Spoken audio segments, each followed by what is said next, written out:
खैबर पख्तूनख्वा में security forces की 3 मुख्तलिफ कार्रवाइयाँ। 19 खारजी दहशत गर्द जहन्नुम वासिल। 6 और 7 जनवरी को फोर्सेज ने खैबर पख्तूनख्वा में खारजी दहशत गर्दों के खिलाफ कार्रवाइयाँ की। खवारिज से लड़ते हुए 3 फौजी जवान हवालदार अब्बास अली, नायक मोहम्मद नज़ीर और नायक मोहम्मद उस्मान वतन पर कुर्बान हो गए। जिला पेशावर के इलाके मतनी में 8, मोहम्मद के शहरी इलाके बाएज़ई में 8 और जिला कर्क में 3 खवारिज को जहन्नुम वासिल किया गया। ISPR के मुताबिक सिक्योरिटी फोर्सेज दहशत गर्दी के खात्मे के लिए पुरअज़्म हैं। कुर्बानियाँ हमारे आज़म को मज़ीद मजबूत करती हैं। सदर और वज़ीर आज़म का सिक्योरिटी फोर्सेज को खिराज तहसीन।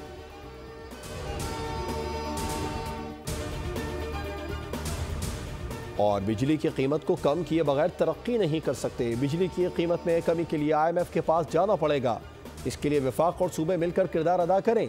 वज़ीर आज़म शहबाज शरीफ की काबीना इजलास में गुफ्तगू। कहा, मुआशी सिफारतकारी के लिए कोशिशों के समरात आ रहे हैं। उड़ान पाकिस्तान प्रोग्राम का आगाज़ मुल्क की मईशत की जानिब अहम कदम है। UAE ने रवा माह वाजिबुल अदा $2 अरब कर्ज रोल ओवर करने की यकीन दहानी करा दी।